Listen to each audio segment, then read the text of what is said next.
Live start చేశారు.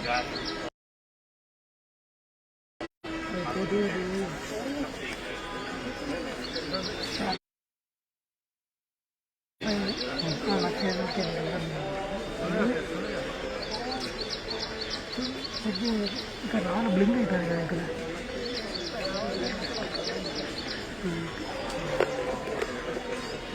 Smooth పెట్టేది start చేయలేదు చేసా.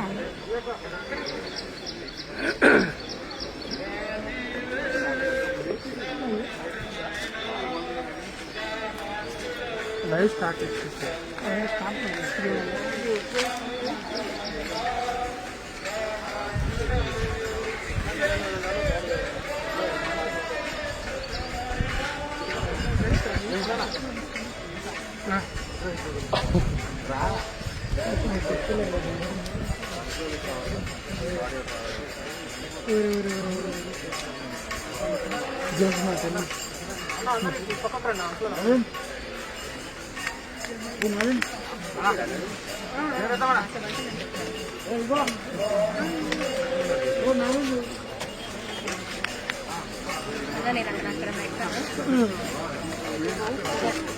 అక్కడ బాడీ అక్కడ వస్తుంది.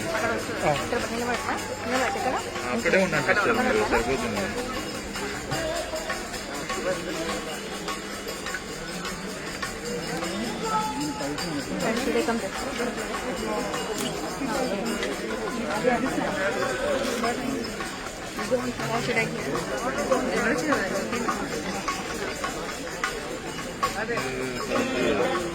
I don't care about that stuff.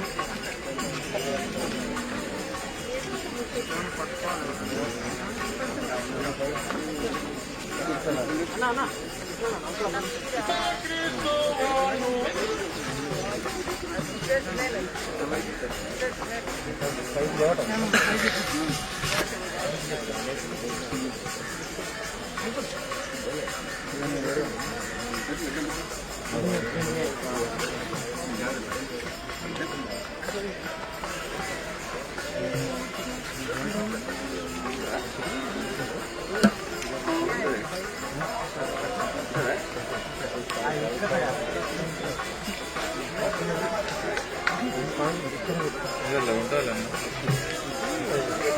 వదిలేదు మొత్తం పడుతుంది. సరిపోయింది ఏం మొబైల్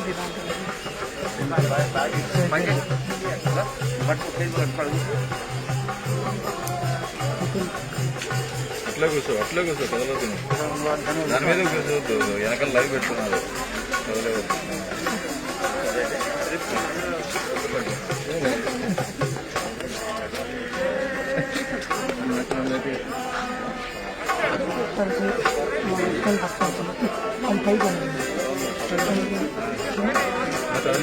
మొత్తం జారిపోతాడు.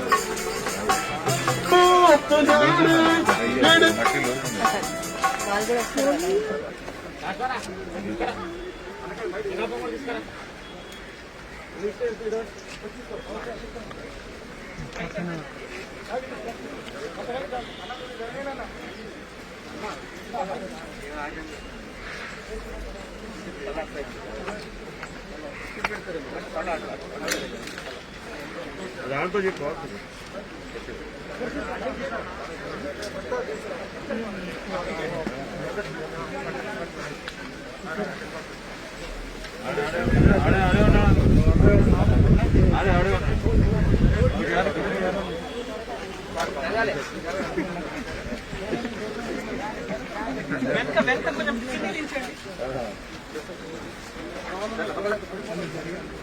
ఇంటికి రావడానికి నాకు ఇంటికి రావద్దు బాబు. సరే పట్టుకున్నా టైంకి వెళ్ళాలి. సరే పట్టుకొని వెళ్ళాలి. సరే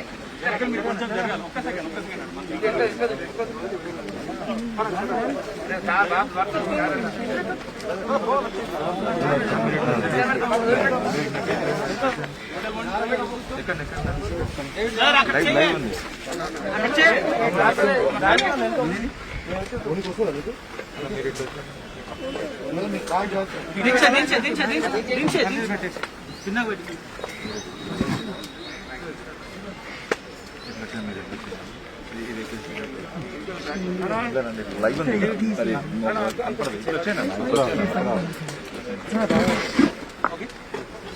ముందుకు వెళ్ళి జేమ్స్ ఇక్కడ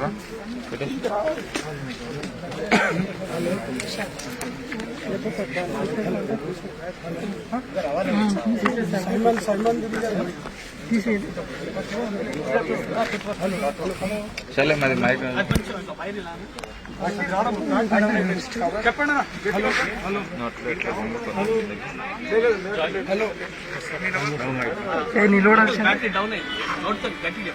ఏమైనటువంటి స్నేహితులారా, దేవుని వాక్యంలో మనందరినీ హెచ్చరిక చేయడానికి ఒక మాట ఉంది.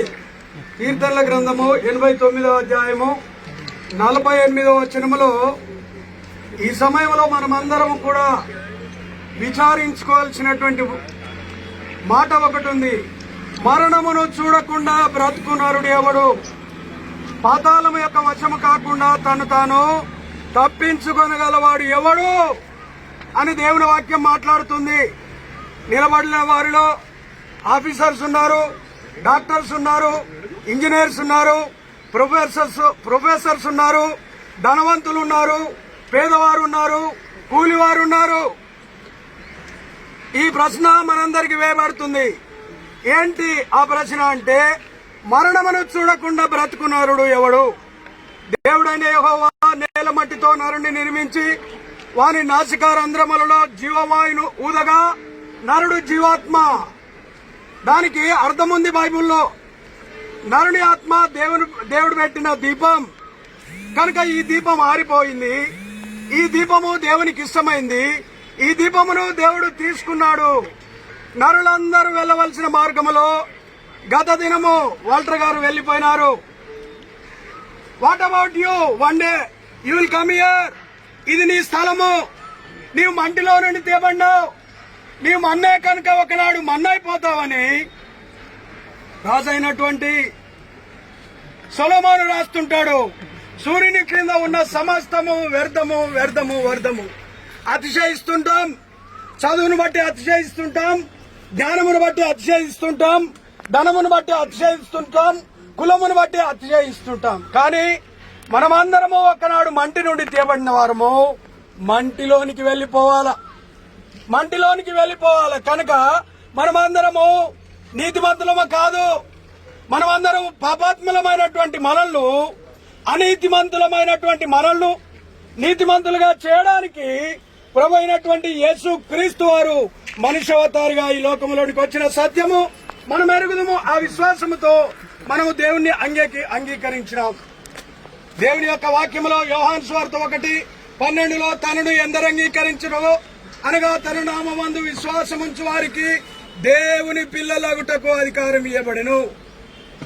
దేవుని పిల్లలు దేవుని రాజ్యంలోనికి వెళుతారు.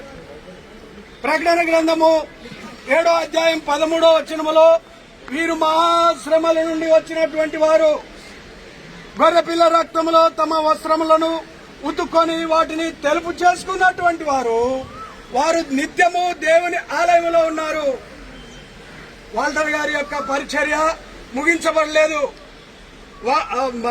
మింట్ సామెల్ గారు అన్నారు, ఈ యొక్క సేవను ఎవరు కంప్లీట్ చేస్తారు, ఎవరు ఆ స్థానంలో ఉంటారు అని అంటూ ఉన్నాడు. కానీ ఆయన సేవ ఇక్కడ కంప్లీట్ అయింది. కానీ అక్కడ ఒక్కసారి చదవండి, మత్తయి చదువుతారా? మత్తయి సువార్త ప్రకటన గ్రంథం 7వ అధ్యాయము 14-15 చదవండి ఒకసారి. ప్రకటన గ్రంథం 7వ అధ్యాయము 14-15. అందుకు నేను అయ్యా నీకే తెలియనగా అతడు ఇలాగ నాతో చెప్పాను, వీరు మహాశ్రమల నుండి వచ్చినటువంటి వారు గొర్రెపిల్ల రక్తములో తమ వస్త్రములను ఉతుక్కొని వాటిని తెలుపు చేసుకున్నటువంటి వారు దేవుని సింహాసనం ఎదుట ఉండి రాత్రింబగలు ఆయన ఆలయములో ఆయనను సేవించుచున్నారు.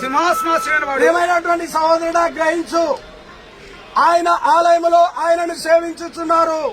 ఆయనను సేవించడానికి అక్కడ 16వ వచనములో దేవదూతల సమూహం ఉంది. దేవుని బిడ్డలైనటువంటి వారు అక్కడ దేవుని సేవ ఇంకా కూడా చేసేటువంటి ఆ భాగ్యం దక్కుతుంది. వీరు మహాశ్రమల నుండి వచ్చినటువంటి వారు, లోక సంబంధమైనటువంటి ఆస్తి పాస్తులతో కూడినటువంటి వారు కాదు. అక్కడ ఉండేవారు లోకంలో ప్రయాసపడినటువంటి వారు కాదు. కనుక వారి అక్కయ్య గారు చెప్పినటువంటి సాక్ష్యం మనం అందరం విన్నాం. ఎక్కడున్నాడు తమ్ముడు, ఎక్కడున్నాడు? ఈ రోజు బర్త్డే ఉంది, ఎక్కడున్నాడంటే దేవుని ఆలయంలో దేవుని సేవిస్తున్నాడు. నీవెక్కడున్నావు? నువ్వెక్కడుంటున్నావు? నువ్వేం చేస్తున్నావు? విరవీగుతున్నావు. మరణమును చూడకుండా బ్రతుకు నరుడు ఎవడు? ఒక్కసారి ఆలోచించు, ఒక్కసారి విమర్శించుకో. ఒకనాడు నీకు మరణం ఉంది. మరణమునకు ప్రేమ లేదు. మరణమునకు ఏమాత్రం కూడా ప్రేమ లేదు. చిన్నవాడు, పెద్దవాడు, వృద్ధుడనే ప్రేమ లేదు. మరణం ఎప్పుడొస్తుందో తెలియదు. ఐగుప్తు వాళ్ళు దేవునికి మెడను వంచనందువలన, దేవుని మాట విననందువలన, ఫరో రాజు కఠినంగా ఉన్నందువలన ప్రతి ఇంటిలో మరణం ఉంది. ప్రతి ఇంటిలో మరణం వచ్చింది. ప్రతి ఇంటిలో దుఃఖం వచ్చింది. ప్రతి ఇంటిలో ఏడుస్తున్నారు. కానీ దేవుని యందు విశ్వాసం కలిగినటువంటి బిడ్డలకు దుఃఖం ఉండదు. అందుకనే అపోస్తలుడైనటువంటి పౌలు రాస్తుంటాడు, మొదటి తెస్సలోనియులకు రాసిన పత్రిక 4వ అధ్యాయం 1వ వచనములో, నిరీక్షణ లేని ఇతరుల వలె మీరు దుఃఖపడకుండా నిమిత్తము నిద్రించుచున్న వారిని గురించి మాకు తెలియకుండా మీకు తెలియకుండా మాకు ఇష్టం లేదు. మీకు తెలవాలా? అందరూ ప్రభుతో ఉండడానికి వెళ్ళినాడు. త్రాగుబోతు ప్రభుతో ఎట్లుంటాడు? వ్యభిచారి ప్రభుతో ఎట్లుంటాడు? దొంగ ప్రభుతో ఎట్లుంటాడు? నరహంతకుడు ప్రభుతో ఎట్లుంటాడు? కనుక దేవుని రాజ్యములో ఆయనను సేవించేవారు, ఆయనను నమ్మిన వారు, ఆయన యందు విశ్వాసం ఉంచిన వారు, ఆ నిరీక్షణ కలిగినటువంటి వారు క్రీస్తులో మరణిస్తే లేస్తారు. అక్కడే 14వ వచనములో ఉన్నది ఏమని? క్రీస్తు మరణించి, చూడండి 14వ అధ్యాయము 14వ వచనము, 4వ అధ్యాయం 14వ వచనం. యేసు మృతి పొంది తిరిగి లేచెనని మనము నమ్మిన యెడల అదే ప్రకారము యేసునందు నిద్రించిన వారిని ఆయనతో కూడా పెట్టుకొని వచ్చును. ఒకనాడు యేసు రానయుంటున్నాడు. 16వ వచనములో ఆర్భాటంతో, ప్రధాన దూత శబ్దంతో కడబూరం మ్రోగుతుంది. మృతులు లేపబడతారు. ఎంత మంచి బాక్స్ తెచ్చినారు చూడండి. ఎంత మంచిగా ఆయనను ఎంత చక్కగా సాగనంపుతున్నారో చూడండి. ఎంత మంచిగా వీడ్కోలు చేస్తున్నారో చూడండి. కొన్ని ప్రాంతాలలో నా చిన్నతనంలో పెద్ద బండరాళ్లు పెట్టేటువంటి వారు, బండరాళ్లు పెట్టి భద్రం చేసేటువంటి వారు. ఆనాటి నిరీక్షణ ఏంటంటే, ఒకనాడు మా యొక్క పితరుడు లేస్తాడు, మా తండ్రి లేస్తాడు, నా భర్త లేస్తాడు, లేకపోతే నా సహోదరుడు లేస్తాడు. మనమందరం ఇక్కడ పరదేశులం మాత్రమే.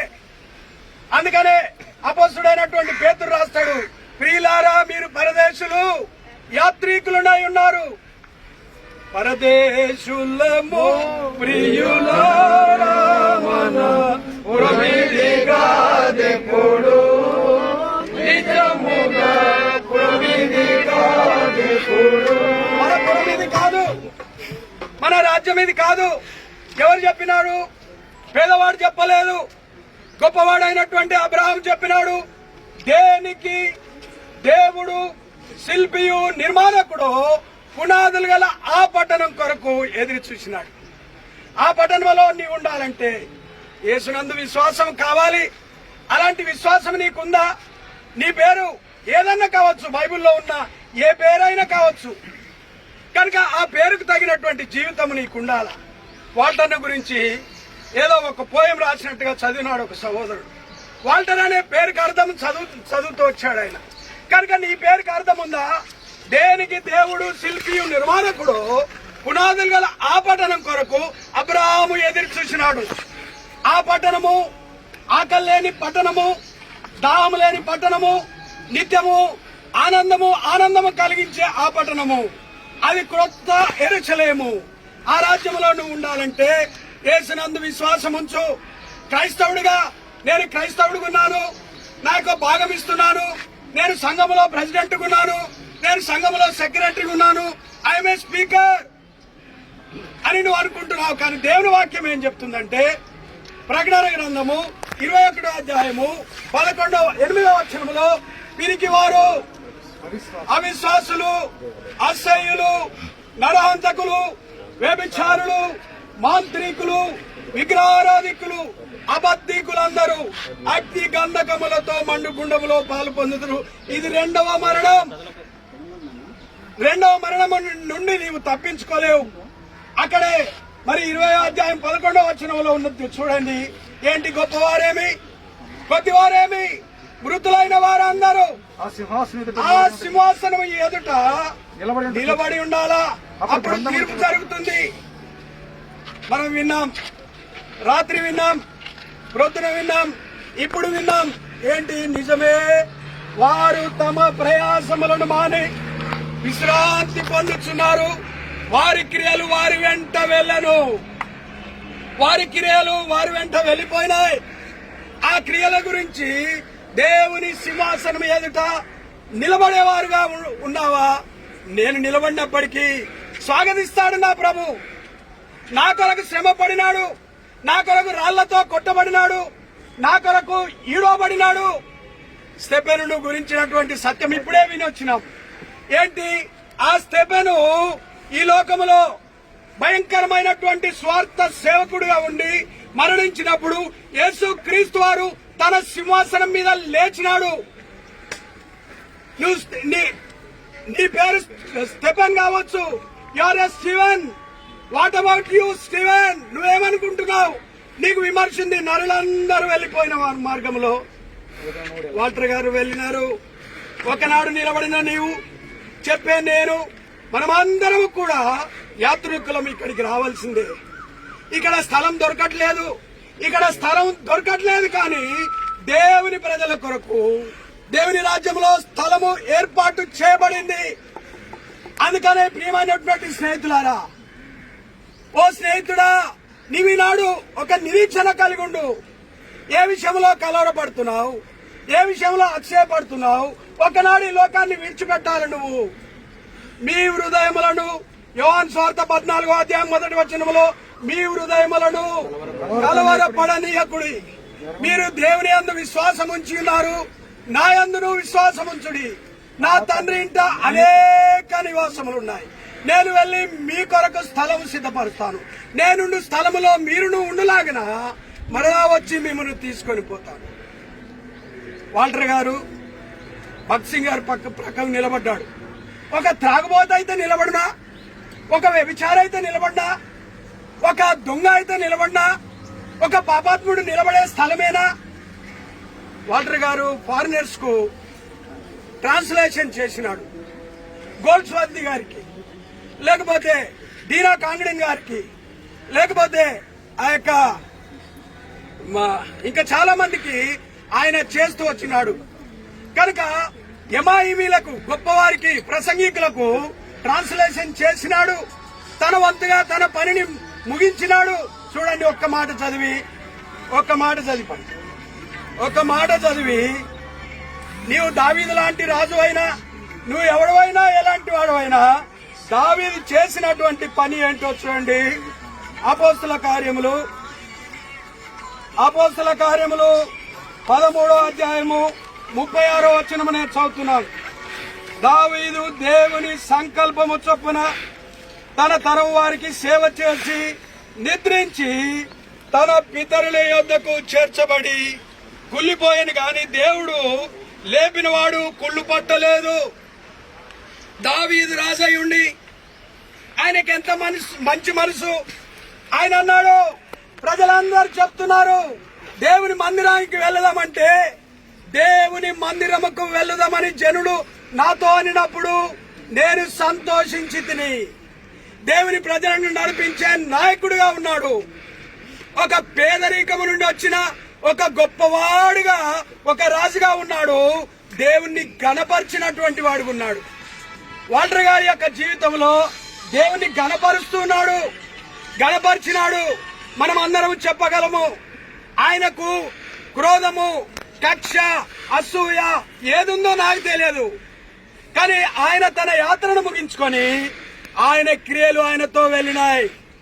ప్రియ స్నేహితుడా, మంచి స్నేహితుడిని ఓడగొట్టుకున్నాం కదా, మంచి వర్తమానికుడిని ఓడగొట్టుకున్నాం కదా, ఆయనకి మన మధ్యలో లేడు కదా. మనం ఈ యొక్క సమాధి కార్యక్రమంకు వెళ్ళాలి కదా. అక్కడ 40 మంది అంటే 400 మంది వచ్చినాం కదా. కానీ 400 మందిలో నీ లెక్క ఉంది.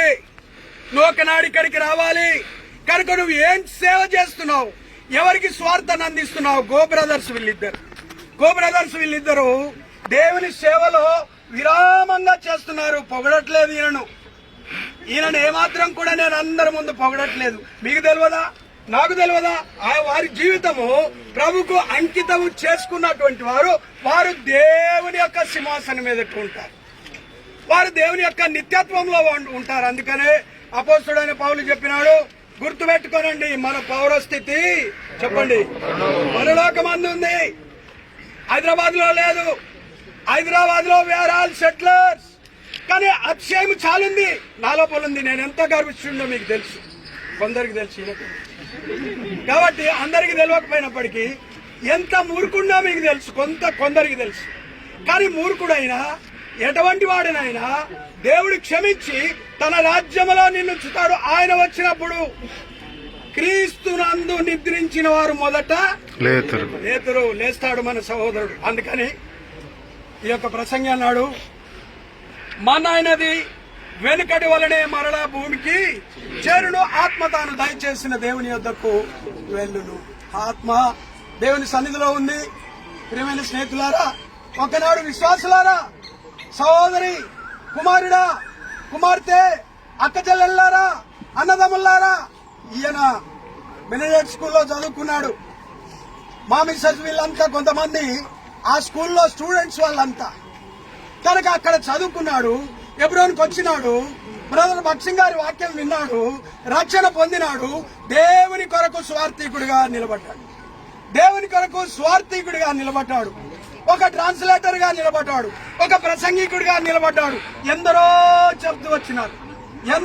అయిపోయింది కదా.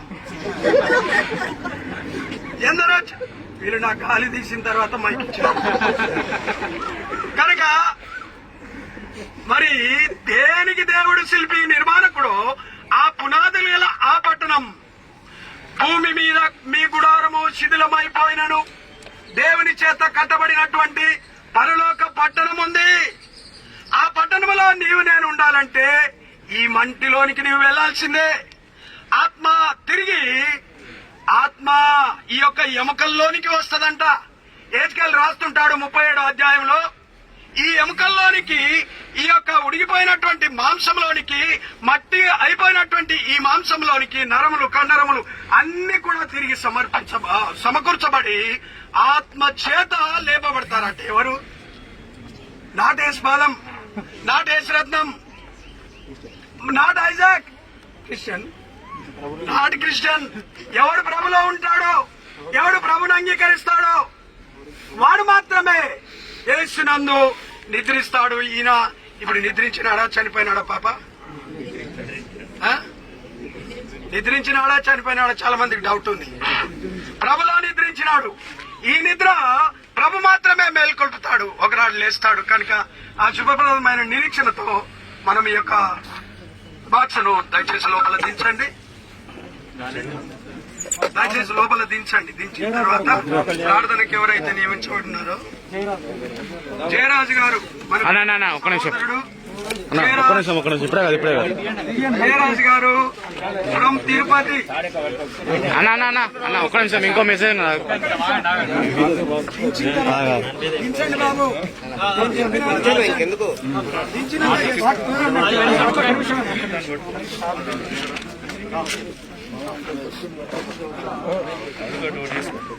ఆయనకి బాగుంది వస్తుందా దింపనీకి?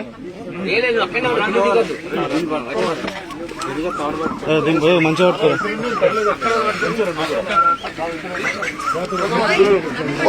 ఒక్క నిమిషం పట్టుకో ఫోన్.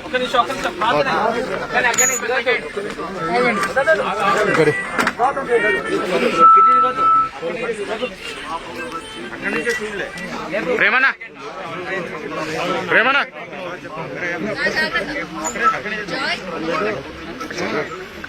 మన పాపాలన్నింటినీ సెలవులో మోసుకొని రక్తము కార్చి చనిపోయి సమాధి చేయబడి తిరిగి లేకపోవడం ద్వారా పాపమైన మనకు ఇది ఉచితం. ఎవరు ఈ పాప క్షమాపణ మారు మనసు పొంది ఈ లోకాన్ని విడిచిపెడతారో వారు పరలోక రాజ్యంలో నిత్యత్వంలోనికి ప్రవేశిస్తారు. ఎవరు యేసు ప్రభువును అంగీకరించకుండా నిరాకరించి తృణీకరించి లోకాన్ని విడిచిపెడతారో బైబిల్ సెలవిస్తుంది వారు మరణంలో నుండి జీవములోనికి దాటక తీర్పులో నుండి పాతాళంలోనికి ప్రవేశిస్తున్నారు. దేవుని దాసుడు వాల్టర్ గారు ప్రభువైన యేసునందు విశ్వాసం ఉంచి ఆశ్చర్యకరమైన వెలుగులోనికి ప్రవేశించి నిత్యత్వంలో తనతో పాటు ఉండటానికి దేవుడు సిద్ధపరిచిన రాజ్యంలోనికి కొనిపోబడ్డాడు. దేవుని ఆశీర్వాదం. ఇంకా యేసు ప్రభువును అంగీకరించుకున్న పాప క్షమాపణ మారు మనసు పొందకుండా ఉంటే ప్రభువైన యేసునందు విశ్వాసం ఉంచి అప్పుడు నీవు నీ ఇంటి వారిలో రక్షణ పొందేది. రక్షణ పొందిన మనము భోజనాన ప్రభువు మన కొరికే రానయ్యున్నాడని మన ఆయనతో పాటు ఉండడానికి శుభాకాలం కొనుకోబడ్డామని శుభప్రదమైన నిరీక్షణ కలిగిన వారమై ఆయన రాకడ కొరికి ఎదురు చూస్తూ ఒకరినొకరు ఆదరించుకుంటూ దేవుని వాక్యం ద్వారా ప్రోత్సహించడం ఆ రాకడ కొరికి సిద్ధపరచబడినట్టు ప్రభువు మనకు సహాయం చేయను గాక.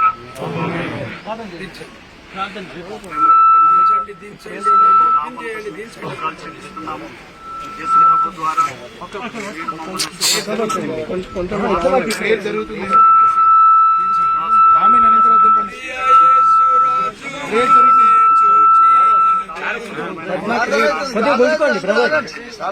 దాసులు పిలుచుకున్నారు. నల్లారా రండి అని మీరు పిలిచినప్పుడు మీ మాటకు స్పందించి మీ దగ్గర రావడానికి కృప అనుగ్రహించున్నారు.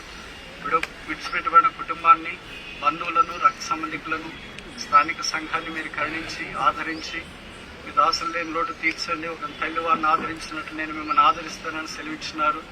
సమస్త ఆదరణ కర్తైన దేవుడు గనుక మీరే ఆ ఆదరణతో ఆదరించండి, కన్నీరు తుడవండి, గాయాన్ని ఖర్చండి. మీ దాసులు వెళ్ళిన ఆత్మ సమానమైన మార్గంలో చేరువచ్చిన మేము దూర ప్రాంతం నుండి వింటున్న వారిని కూడా వెళ్ళినట్లు మీరు మాకు సహాయం చేయండి. ముందన కార్యక్రమం కొరకు సిద్ధం చేయమని యేసు ప్రభు నామమున ప్రార్థిస్తున్నాము తండ్రి. ఆమేన్.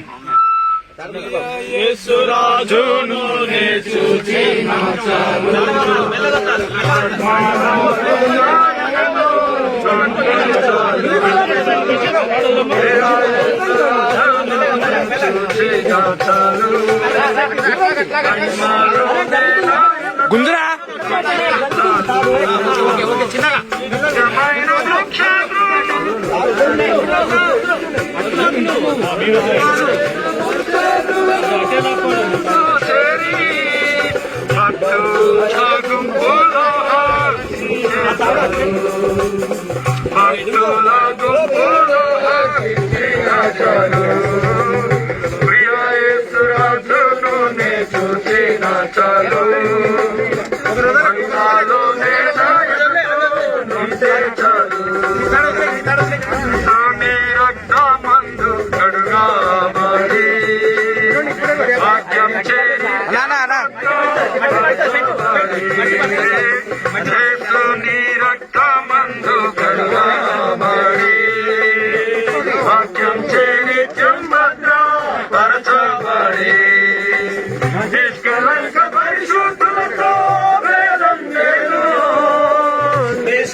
మహిమాలోనే నాయనతో నుండే చాలు నిత్యమైన మోక్ష గృహమునందు చేరి భక్తుల గుంపులో హర్షించిన చాలు. ఒక నిమిషము.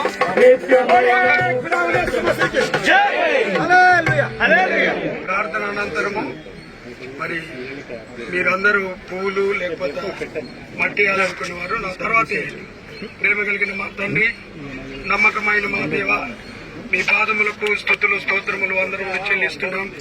మొదటి మానవుడైనటువంటి ఆదాము ఆజ్ఞను అతిక్రమించినందువలన తనతో మీరు మాట్లాడుతూ వచ్చినటువంటి స్పష్టమైన మాట, నీవు నేల నుండి తీయబడితివి కనుక నీవు మొన్నే కనుక తిరిగి మొన్నైపోదు అని మంటికి మన్నుగాను దుమ్ముకు దుమ్ముగాను ధూళికి ధూళిగాను ఈ యొక్క భౌతికాయమును మీ సన్నిధిలో అప్పగించుచున్నాం. కృప చూపించి విడవబడినటువంటి సహోదరి పిల్లలు, బంధువర్గము, సంఘం సహవాసులు, విశ్వాసులందరికీ కూడా ఇలాంటి శుభప్రదమైన నిరీక్షణ మా అందరికీ దయచేయండి. మీరు రాబోతున్నారు.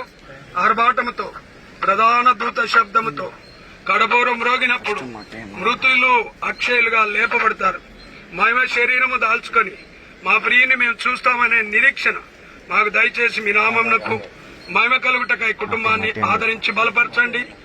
మా తండ్రి ప్రభా, తండ్రి లేని వారికి తండ్రిగా, మా తండ్రి విధవరాలకు న్యాయకర్తగా మీరుండి నీ నామమునకు మహిమ కలుగుటకై నేనున్నాను, భయపడకు, దిగులు చెందకమని లలితమ్మ గారితో మాట్లాడి మీకే మహిమ ఘనత ప్రభావాలు పొందమని వచ్చిన అందరిని దీవించి పంపమని యేసు నామములో ప్రార్థిస్తున్నాం తండ్రి.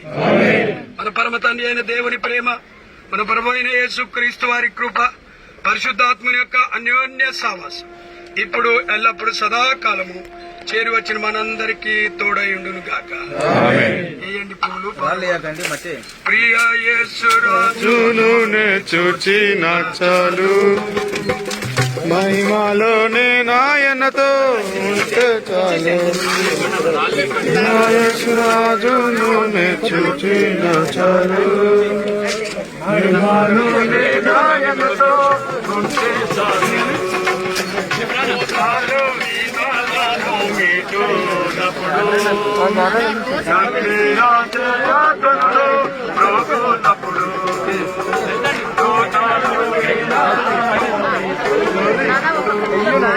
అదా అన్నకి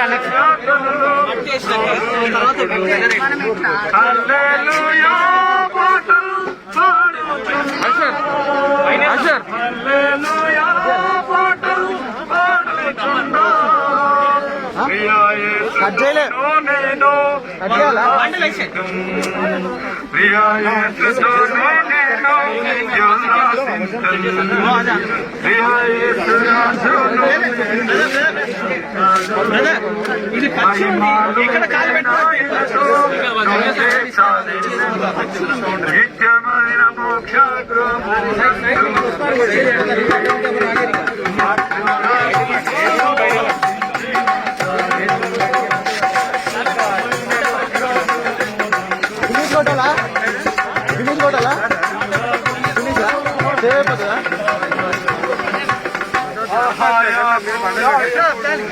ఇప్పుడే